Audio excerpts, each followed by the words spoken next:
The editor-in-chief of this newspaper says he's still pleased with the stories his reporters wrote yesterday. But every day there are fewer and fewer ads from major paying advertisers. Stefan Klusman has stopped his morning tally.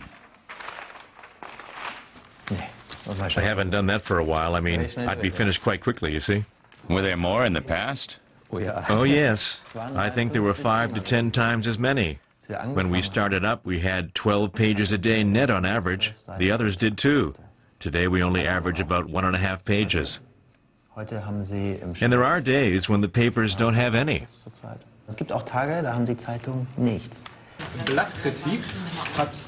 Everyone in the newsroom knows advertising revenues are plummeting, but the show has to go on. Every day there's a conference at 11 a.m. No matter what the publication, the burning issue is operating costs. It's the same here. Since the start of the year, 60 jobs have been cut. A staff of 250 now produces publisher Gruner & Jahr's 4 business papers and magazines. Fewer people are doing more. The pressure to save is so great that the editor-in-chief hasn't got time to chair the editorial meeting. It's one of those days when Stefan Klusman is responsible for 2 publications. In addition to the pink pages of the Financial Times, he must also get the monthly magazine Capital ready for print. Is one of the publications suffering?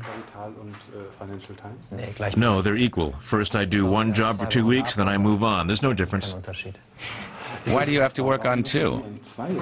Because we're exploiting synergies. Capital and Financial Times Deutschland have very different publication schedules, but the copy for major stories is quite similar. He's noticed there are occasional conflicts, but necessity is the mother of invention. Teamwork is said to be improving, even sometimes when he doesn't know which end is up. Next up, the advertising department. Of course, it would be nicer to plan for 40 pages daily, but this is also exciting. Now it's 28 pages? Yes, I've got to paginate them. This is where the advertising slump is particularly apparent. Today, a bank has bought ad space. The paper is being read by more people than ever before, but primarily online, for free. The publisher says they'll survive. They have reserves. And they're not alone. All of the publishers have fallen into the trap of providing online news for free. I think you have to start making people pay for it at some point, and the sector is considering it. Some of our competitors are now considering making their offerings subject to charges instead of putting it all on the net for free. Can you do it all at once, even though you're in competition? Yes, if you comply with the laws on competition. Klusman also says acting together is the best way to do it, but the sector isn't yet in agreement on the issue. And becoming the only paper to charge for online news would be suicidal at the moment. So in newsrooms all over Germany, staff sit and multitask to their limits. Online editors, page editors, magazine reporters.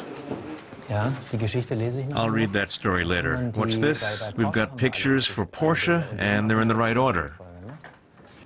He says design will be the decisive factor in the next 5 years, and that they have to survive those. But not with print newspapers, with something completely different, something new and digital, and it would be okay if it was expensive. An ideal model would be one with a folding screen. And then you'd have a stylus, something like a pen, that you could pull out. It would almost be foldable. Almost like a piece of cloth. You could plug it into your cell, your iPhone or BlackBerry, and see the latest edition of the paper, download it and read it. Knowing what will become important is the paper's motto. But perhaps at the moment, Stefan Klusman would simply like to know how to make the best of a tricky situation.